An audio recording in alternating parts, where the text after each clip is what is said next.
ومن الناس من يشري نفسه ابتغاء مرضات الله والله رؤوف بالعباد আল্লাহ রাব্বুল আলামিন পবিত্র কোরআন আল কারীমের 2 নম্বর সূরা 2 নম্বর পারার 207 নম্বর আয়াতের ভিতরে আল্লাহ রাব্বুল আলামিন জানিয়ে দিলেন, ও পৃথিবীবাসী শুনে নাও, জেনে নাও, বুঝে নাও, আমি আল্লাহ সুবহানাহু ওয়া তাআলা তোমাদেরকে জানিয়ে দিলাম, অমিনান নাসি মাইয়াশরি নাফসাহু বতিগা আমারদাতিল্লাহ, মানুষের ভিতরে কিছু মানুষ, সবাই না, কথা বুঝতেছেন আমার, মানুষের ভিতরে কিছু মানুষ, সবাই না, কিছু মানুষ যারা আল্লাহর জন্য নিজেকে উৎসর্গ করে দিয়েছে, ত্যাগ করে দিয়েছে, নিজেদের আত্মাকে, নিজেদের রূহকে, নিজেদের সমস্ত কিছুকে আল্লাহর জন্য কোরবান করে দিয়েছে।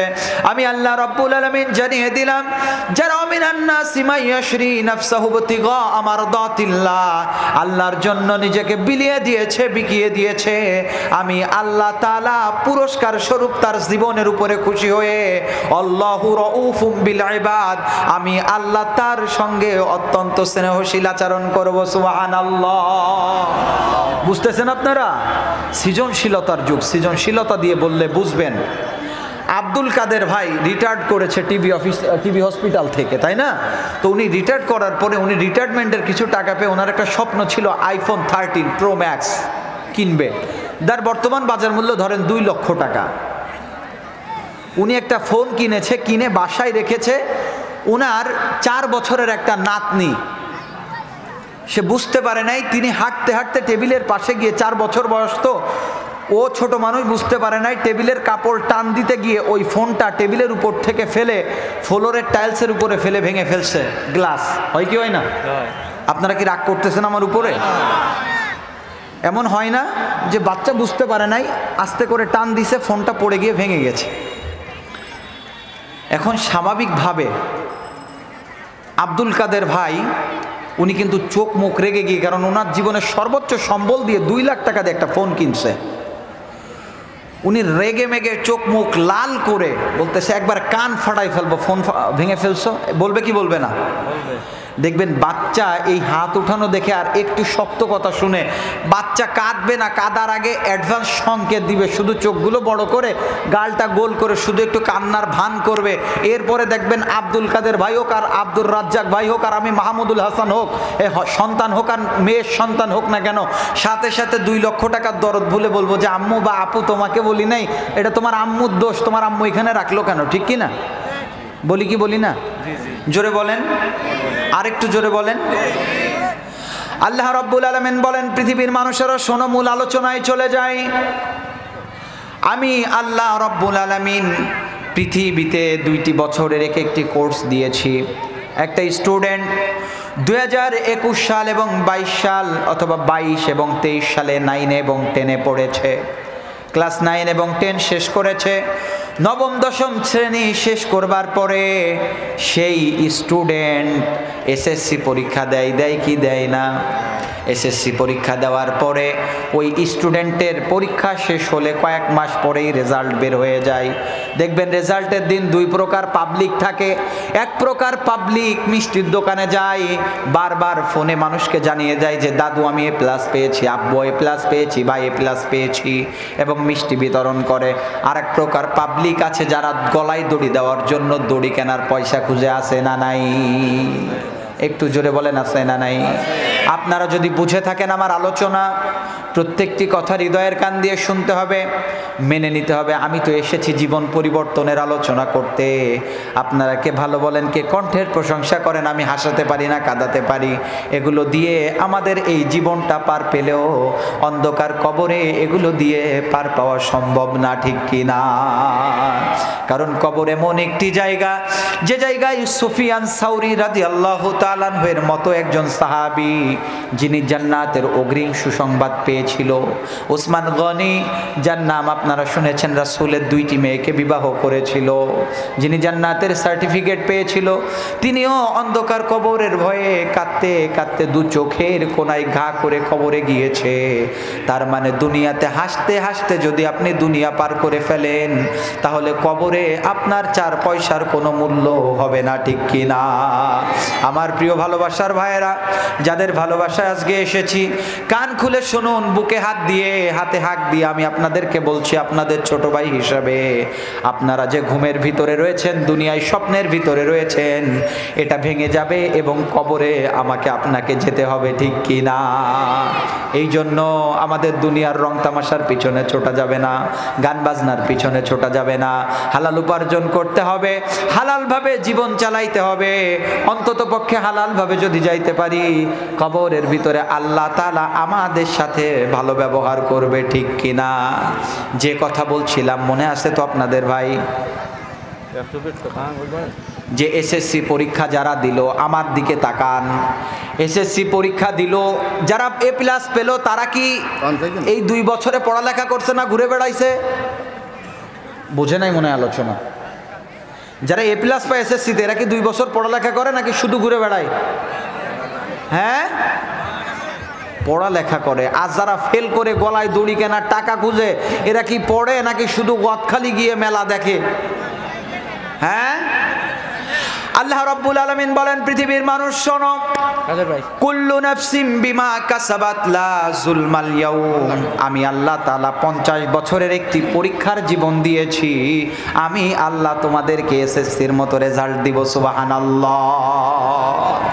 আমি আল্লাহ রাব্বুল আলামিন রেজাল্টের একটা দিন কায়েম করব, যেদিন কুল্লু নাফসিম বিমা কাসাবাত, ওই যে বলেছিলাম, মিনান নাসি মাইয়াশরি নাফসাহু বিতিগা আমারদাতিল্লাহ, প্রত্যেক নফস, কিছু কিছু মানুষ যারা আল্লাহর জন্য নিজেকে বিলিয়ে দিয়েছে, আল্লাহর জন্য নিজেকে উৎসর্গ করেছে, আল্লাহর জন্য নিজের ইচ্ছাকে রঙিন করে দিয়েছে।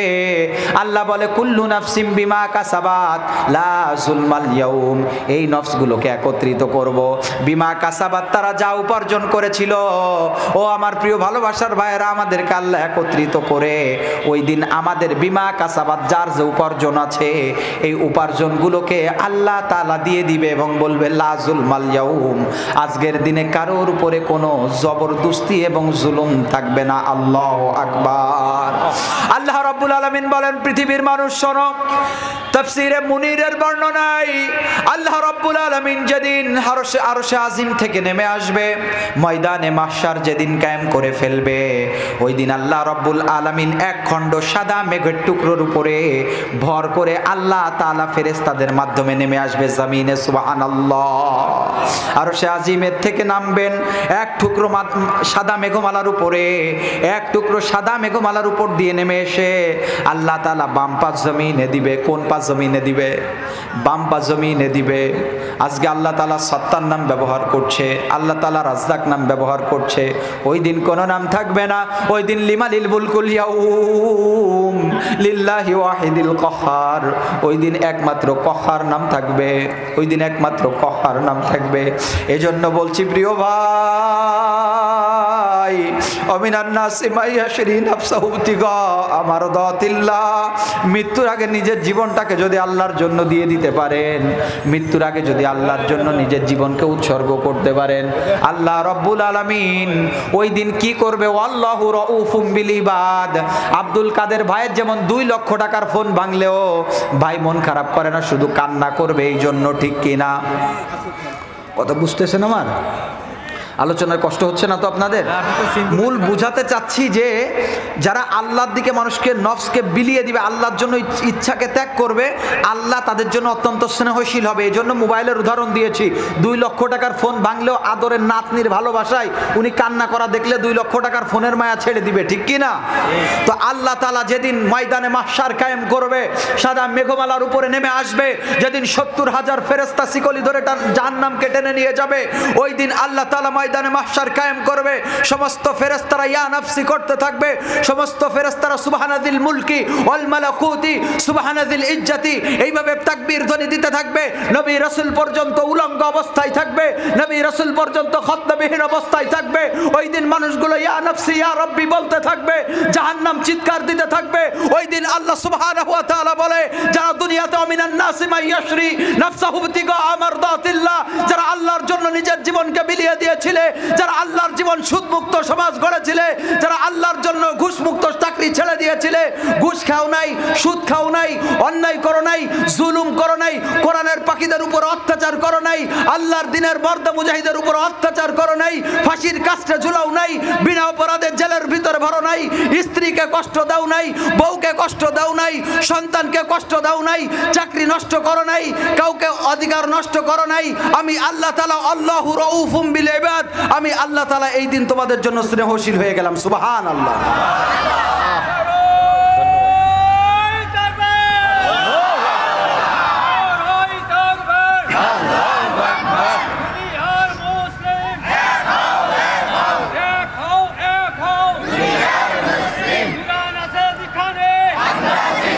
আল্লাহ কবুল করুন, সবাই পড়িন। প্রিয় ভাইরা আমার, যারা নিজেদের জীবনকে বিলিয়ে দেয় আল্লাহর জন্য, যাদের সুযোগ ছিল সুদ খাওয়ার, সুদ খায় না, যাদের সুযোগ ছিল একটা সিগনেচার দিয়ে লক্ষ টাকা কামাই করার, যারা কামাই করে না, এই সমস্ত মানুষেরা হয়তোবা জমিনের চোখে, দুনিয়ার চোখে, এই ধোকার চোখে হয়তোবা মনে করে যে এরা ক্ষতিগ্রস্ত। কারণ একটা মানুষ যদি সামান্য লিয়াজু করে মন্ত্রী হতে পারে, একটা মানুষ যদি সামান্য লিয়াজু করে দুনিয়াতে সম্মানের চেয়ার পেতে পারে, একটা মানুষ যদি লিয়াজু করে জেলখানার চার দেয়ালের বন্দি থাকতে পারে না। এই সমস্ত মানুষগুলো কেন এগুলো বুঝে না?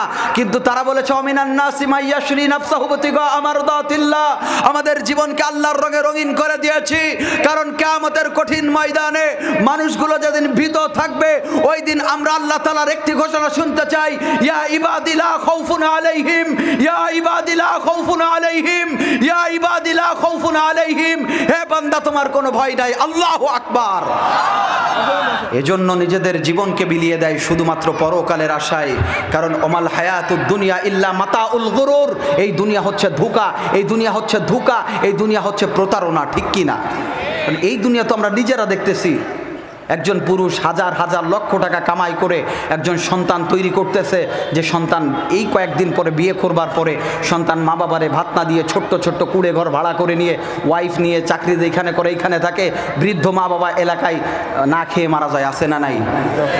জোরে বলেন, আছে না নাই?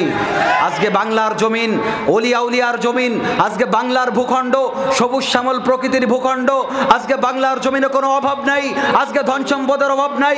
বাবার অর্থের উপরে থেকে, বাবার রক্ত ঘামানো পয়সা দিয়ে চাকরি করে, আজকে চাকরি বাকরি করে নতুন একটা বউ নিয়ে, সন্তান নিয়ে তারা ফ্ল্যাট বাসায় থাকে, মা বাবার ঠিকানা হয় বৃদ্ধাশ্রম, ঠিক কিনা?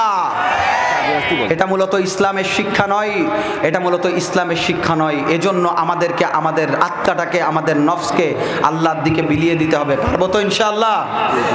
জোরে বলেন, পারবো তো ইনশাআল্লাহ? প্রিয় ভাইরা আমার, একটু সামনের দিকে চলে আসেন, অনেক লোক আসছে, একটু সামনের দিকে চলে আসেন ভাই, একটু সামনের দিকে চলে আসেন ভাই, আসেন আসেন ভাই, একটু আসেন আসেন আসেন আসেন। তাইলে কিয়ামতের কঠিন ময়দানে আল্লাহ সুবহানাহু ওয়া তাআলা আসবে, এটা কি মিথ্যা? জোরে বলেন, মিথ্যা? আল্লাহ রব্বুল আলামিন আসবে, এসে বলবে কুল্লু নাফসিম বিমা কাসাবাত, ও প্রিয় নফসগুলা, ও প্রিয় সৃষ্টিগুলা, তোমরা জীবনে যা উপার্জন করেছো, নিজেরা যা ইনকাম করেছো, নিজে যা পড়েছো, রেজাল্ট নাও। তখন মানুষগুলো ভয়ে ভীত থাকবে। কি থাকবে? জোরে বলেন, কি থাকবে? ভয়ে ভীত থাকবে। আল্লাহ রব্বুল আলামিন সঙ্গে সঙ্গে সবাইকে এক একটা আমল নামা দিবে, এক একটা বই দিবে, দিয়ে বলবে রিড দ্য বুক, ইকরা কিতাবাকা কাফা বিনাফসিকাল ইয়াউমা আলাইকা হাসিবা। ও ভাই একটু শুনে নেন, নামাজ না পড়ে যারা ঘুমিয়ে থাকেন, ও ভাই শুনে নেন, দুনিয়াতে সামান্য একটা বিল্ডিংয়ের জন্য যারা সুদ খান, দুনিয়াতে সামান্য একটু ভালো থাকার জন্য সুদের সাথে যারা সম্পর্ক গড়েছেন, আল্লাহ রব্বুল আলামিন বলে কিয়ামতের ময়দানে কেউ কারোর ওই দিন কোনো কাজে আসবে না।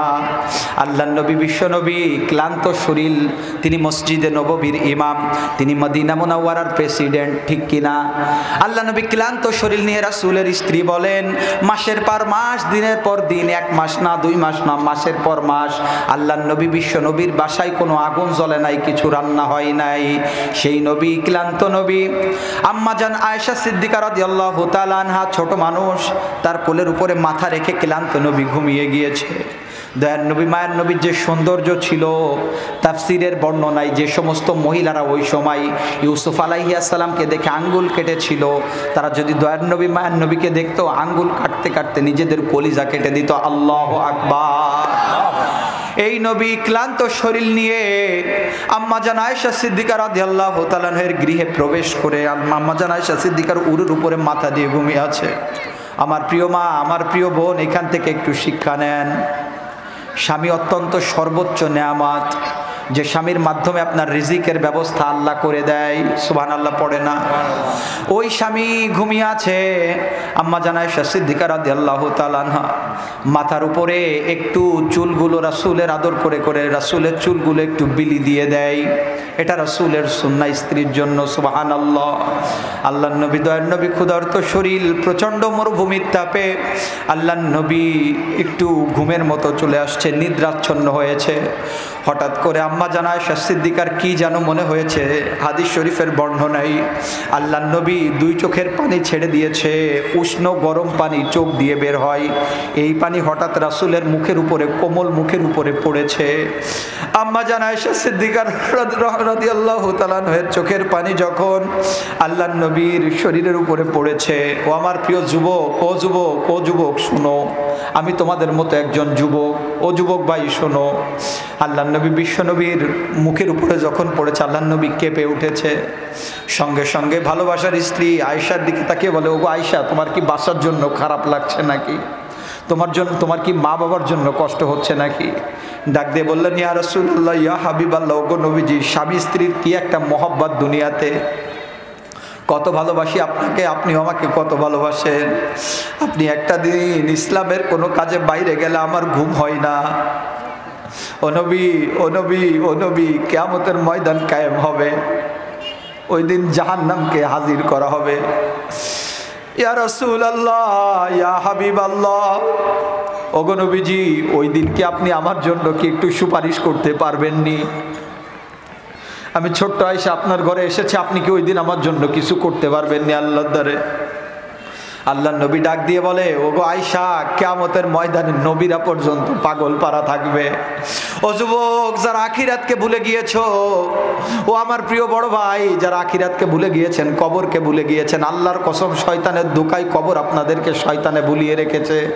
কিন্তু কবরের আযাব সামনে আসছে, ঠিক কিনা? মৃত্যুর যন্ত্রণা সামনে আসছে, পিছনে না, সামনে আসছে। আখিরাত সামনে আসছে। দুনিয়া ক্ষণস্থায়ী। ও যুবক, দুনিয়া ক্ষণস্থায়ী। আমরা তো যারা মাদ্রাসাতে পড়ি, আমাদের লেবাসই এইটা, মাদ্রাসার রুটিনই এইটা, পাঞ্জাবি পড়তে হবে, দাড়ি রাখতে হবে, টুপি পড়তে হবে, কোরআন পড়তে হবে, হাদিস পড়তে হবে, ঠিক কিনা? কিন্তু এই যে নব্য জাহেলিয়াত ভরে গিয়েছে, প্রেম প্রীতি পরকীয়া সমাজে ভরে গিয়েছে, সুদ ঘুষ অন্যায় সমাজে ভরে গিয়েছে। আজান হইলে পরে মসজিদে 3 জন, 4 দোকানে 13 জন, ঠিক কিনা? ও যুবক, আল্লাহ তাআলা বলেন, রাসূলের একটা হাদিসের ব্যাখ্যা নিজেদের ভাষায় বলি, আমাবস্যার রাত যখন হয়, তখন যদি জোনাকি পোকার পিছন থেকে একটু আলো জ্বলে, এইটাও দূর থেকে দেখা যায়, ঠিক কিনা? জোরে বলেন। আমাবস্যার রাতে অন্ধকারের ভিতরে জোনাকি পোকার আলো জ্বললে দেখা যায় না দূর থেকে? যাই তো। আইয়ামে জাহেলিয়াতের চারিদিকে অন্ধকার চলতেছে, কেউ মুখে দাড়ি রাখে না, কেউ নামাজ পড়তে যায় না। ও যুবক, তোমাদের জন্য আলোচনা। আমার প্রিয় বোন যারা শুনছেন, আপনাদের জন্য আলোচনা। আমি আপনাদের ছোট্ট ভাই হিসাবে বলে যাই, আমার প্রিয় বোন যারা শুনে নেন, এই দুনিয়া খুবই ক্ষণস্থায়ী, কারণ মালাকুল মউত সবার কাছে আসবে। আমি আল্লাহর কসম দিয়ে বলতেছি, কোরআন আল কারীম বুকে নিয়ে এখানে নিজের ক্রেডিট বাড়ানোর জন্য কোনো কথা বলতে আসি নাই। আল্লাহকে ভয় পাই, আল্লাহকে ভয় পাই, ইত্তাকিল্লাহ, আল্লাহকে ভয় করো। কিয়ামতের ময়দানে আল্লাহর সামনে দাঁড়াতে হবে, কি জবাব সেই দিন দিব? সামান্য 5,000 টাকার বেতন পাইলে কত সামদ, সামান্য কিছু হাদিয়ার জন্য, সভাপতির মন রক্ষা করার জন্য, মাহফিল কমিটির মন রক্ষার জন্য বক্তার কত কথা। যে আল্লাহ তোমাকে খাওয়ালো, আফারাআইতুম মা তাহরুসুন, যে আল্লাহ রিজিকের ব্যবস্থা তোমাকে করলো মাঠ থেকে, যে আল্লাহ তোমাকে ফল দিল, যে আল্লাহ তোমাকে পানি দিল।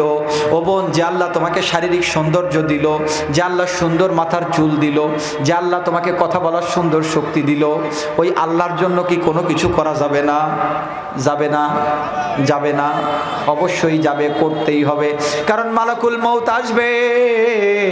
আমি কোনোদিনও আপনাদেরকে মৃত্যুর বিষয়ে কথা বলতাম না যদি শুধুমাত্র কোরআনের ভিতরে থাকতো ওয়াজাআত সাকরাতুল মাউত, এই সাকর বাদ দিয়ে শুধু মাউত আসতো, যে মৃত্যু আসবে। আমি কোনোদিনও মৃত্যুর ব্যাপারে সতর্ক করতাম না।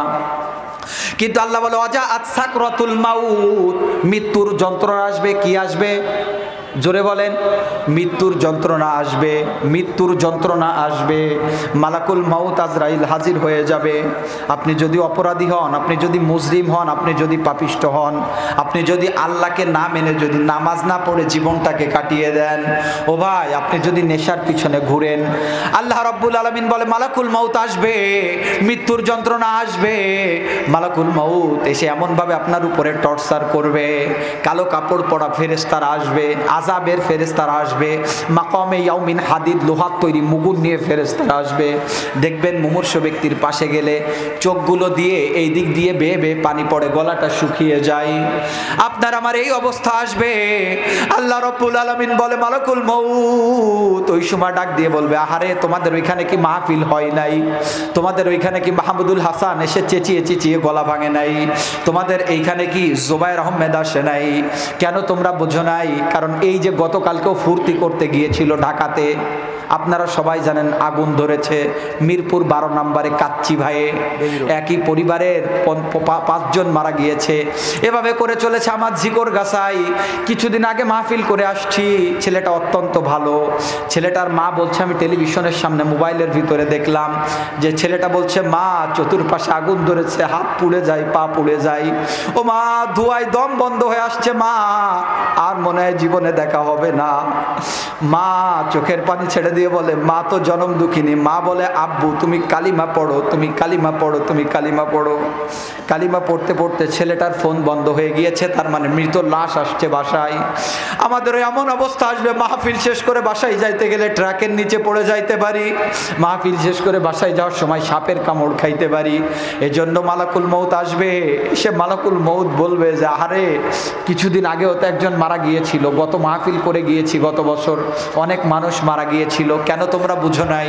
ও যুবক, ও আমার প্রিয় ভাই, ও আমার প্রিয় ভাই, চতুর্দিকে অন্ধকার, আমাবস্যার রাত। আপনি যদি দাড়ি নাও রাখেন সমস্যা নাই, আপনি স্কুলে পড়েন সমস্যা নাই, কিন্তু আজান হলে পরে যদি টাকনুর উপরে কাপড় গুছিয়ে আপনি যদি মাথাটা আগলা করে আল্লাহর সামনে সেজদা দেন, আল্লাহ খুশি হবে। ঠিক কি না? ঠিক কি না? স্কুল কলেজের ভাইরা নামাজ পড়তে পারবেন তো ইনশাআল্লাহ? পারবেন তো ইনশাআল্লাহ? পর্দার অন্তরালের যত বোন আছেন, আমার প্রিয় বোন, আল্লাহর কাছে যাইতে হবে বোন। এজন্য কলেজে গেলে পরে হেজাব করেন। আপনার শারীরিক যে সৌন্দর্য আছে, আপনি বড় পর্দার সাথে থাকেন, আপনি পর্দার সাথে থাকেন, আল্লাহ তাআলা সৌন্দর্যকে বাড়িয়ে দিবে। ঠিক কি না? এই জন্য আমাদের নফসকে বিলিয়ে দিতে হবে। এখন নফস বিলাই দিতে গেলে তো হুজুর কিছু টাকার প্রয়োজন, কারণ বর্তমান বাজার মূল্য যা, তাতে একটু টাকা পয়সা না হইলে পরে সমাজে টিকা যায় না, আছে না নাই? হ্যাঁ, এই জন্য আমাদের একটু সুদ খাইতে হবে। কি খাইতে হবে? সুদ খাইতে হবে। রাসূলের একটি হাদিস, কিয়ামতের আগে এমন একটা সময় আসবে, আধার ঘরে, অন্ধকার ঘরে, লাইট বন্ধ ঘরে কালো পিঁপড়া ঢুকে গেলে যেমন বোঝা যায় না, প্রত্যেক ঘরে সুদ আসবে, মানুষ বুঝতে পারবে। জোরে বলেন, পারবে না। আজকে সেই সমাজ চলে এসেছে, আজকে এই সমাজ চলে এসেছে। সুদ ভিত্তিক অর্থনৈতিক লেনদেন প্রত্যেকটি ব্যাংকে, প্রত্যেকটি এনজিওতে, প্রত্যেকটি সমিতিতে ঢুকে গিয়েছে। ঠিক কি না? প্রত্যেকটি বাড়িতে বাড়িতে ঢুকেছে। কে ইমাম, কে মুয়াজ্জিন, কে খতিব, কে খাদেম, কে হাজি, কে গাজী, প্রত্যেক বাড়ি সুদ, প্রত্যক্ষ পরোক্ষ, লোনের নামে, কিস্তির নামে চলতেছে। আছে না নাই? আল্লাহ রাব্বুল আলামিন বলেন, পৃথিবীর মানুষেরা শোনো, গত বছর এ বিষয়ে কিছু কথা বলেছিলাম, তার বাকি কথাটি আজকে বলে যাই। আইয়ামে জাহেলিয়াতে যখন বিভিন্ন গোত্র ছিল, এই গোত্রের ভিতরে 2টি গোত্র ছিল প্রধান গোত্র, একটি সাকিব গোত্র, একটি মাখজুমি গোত্র। বুঝতেছেন আপনারা? জোরে বলেন, কি কি গোত্র? একটি সাকিব গোত্র, একটি মাখজুমি গোত্র। এই সাকিব গোত্রের মানুষেরা মাখজুমি গোত্রের কাছে সুদ দিত, মাখজুমি গোত্রের লোকেরা সাকিব গোত্রের কাছে সুদ দিত। দেওয়ার পরে এইভাবে যখন সুদভিত্তিক অর্থনৈতিক লেনদেন চলতে লাগলো, তখন তো কোরআন আল কারীম আসে নাই, দয়ার নবী মায়ের নবীও আসে নাই। এভাবে চলতেছে আল্লাহর নবী বিশ্ব নবী আসবার পরে যখন কালিমার দাওয়াত মানুষকে দিতে লাগলো, তখন সাকিব গোত্রের মানুষেরা দেখলো যে সুদ আসলে খারাপ। কারণ ইসলাম চাই মানুষকে সবল করতে, ইসলাম চাই মানুষের কল্যাণে কাজ করতে, কিন্তু সুদ চাই যে গরিব তাকে চুষে চুষে খাইতে, যে ধনী তাকে ফ্ল্যাট কিনতে। ঠিক কিনা? এটা ইসলামের আদর্শ হতে পারে না। আল্লাহর নবীর কাছে বিচার দিলেন, একটা চিঠির মাধ্যমে জানিয়ে দিলেন, ইয়া নবীজি, ওগো নবীজি, রাসূলুল্লাহ, ইয়া হাবিবাল্লাহ, সাকিব গোত্রের মানুষের আমাদের কাছে, বুঝেন কথা, মুসলমান হওয়ার আগে কিছু টাকা ধার নিয়েছিল। ওগো নবীজি, আমরা এখন ইসলামের সুশীতল ছায়াতলে চলে এসেছি। সাকিব গোত্রের লোকেরাও এসেছে, মাখজুমি গোত্রের লোকেরাও এসেছে, তাফসীরের বর্ণনায়। ওগো নবীজি, আমরা কি এখন এই সুদকে কি বহাল রাখবো নাকি সুদকে ছেড়ে দিব? আল্লাহর নবী বিশ্ব নবী চিঠি পড়ছে, এমন সময় আল্লাহ রাব্বুল আলামিনের হাবিব বললেন, যখন আমি চিঠি পড়ি আমি কনফিউশনে পড়ে গেলাম যে ইসলামে সুদ তো হারাম, ঠিক আছে, কিন্তু সুদ তো এটা আগের ছিল, এরা এখন এই সুদটাকে কি করবে?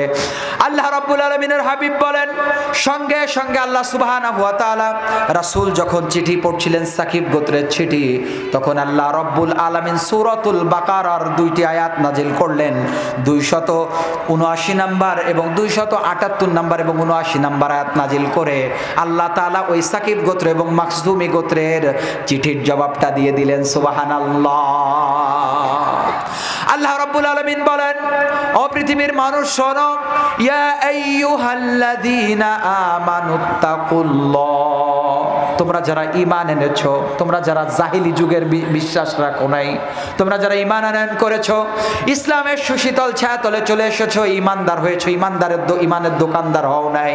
কারণ দুনিয়াতে দেখবেন অনেক মানুষ ঈমানের নাম ভাঙ্গাইয়া ব্যবসা বাণিজ্য প্রতিষ্ঠান নির্বাচন করে বেড়ায়, আছে না নাই? মসজিদের পাশে বাড়ি হইলে মুসল্লি হওয়া যায় না, মাদ্রাসার পাশে বাড়ি হইলে হাফেজ হওয়া যায় না।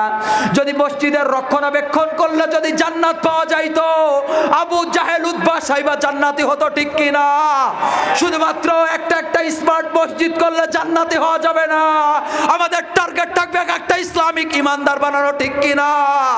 প্রিয় ভাইরা আমার, শুনে নেন, বুঝে নেন, জেনে নেন, দেখবেন কপাল পোড়া মুসলমান আছে, মসজিদের দোকানে ব্যবসা করে, আজান হলে বাজারে মসজিদের ওয়ালের সাথে হেলান দিয়ে বসে থাকে, কপাল পোড়া নামাজে যায় না, আছে না নাই? তার মানে বোঝা গেল মসজিদের পাশে বাড়ি হইলে মুসল্লি হওয়া যায় না। আর ইমানদার যদি আব্দুর রহমান নাম হয়, ও আব্দুর রহমান নাম হইলে কেন, ওর নাম যদি একবারে মুসা নবীর নামও হয়, এরপরও ইমানদার হবে না। কারণ ইমানদার যারা, তাদের মুখ এবং অন্তর এক থাকে, কথা বলেন ঠিক কিনা? বাংলাদেশে অনেক আলোচক আছে যাদের মুখ এক অন্তর আর এক, আছে না নাই? অনেক আলেম আছে, আমি নিজেদের কথা বলছি, যাদের মুখ এক অন্তর আর এক, যারা কথা বলে মিষ্টি মিষ্টি কথা, রাসূল কত কষ্ট করেছে, মাসের পর মাস, দিনের পর দিন খাই নাই, অথচ আমরা মুরগির রান চাবাইতে চাবাইতে দাঁত পড়ে যাওয়ার অবস্থা, কথা কয় না?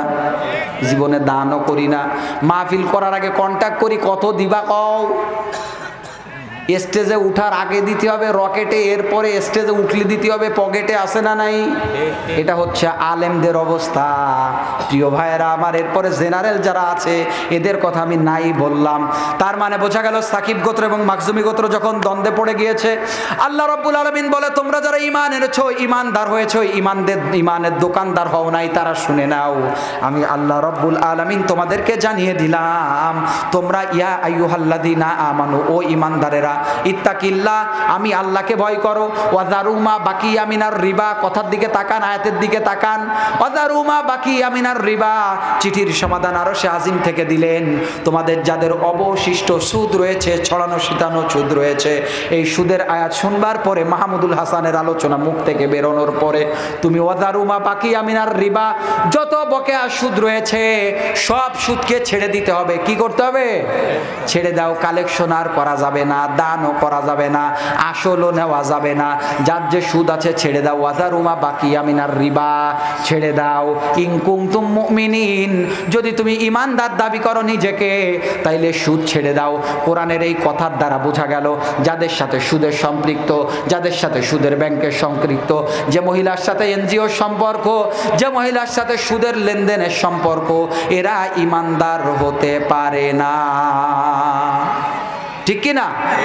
আমরা বললাম আব্দুল কাদের ভাই আপনি তো সুদ খান না, অথচ আপনার ওয়াইফের নামে ব্যাংকে একটা ডিপোজিট আছে, 1 লাখ টাকা রাখছেন, প্রত্যেক মাসে 700 টাকা ইন্টারেস্ট আছে।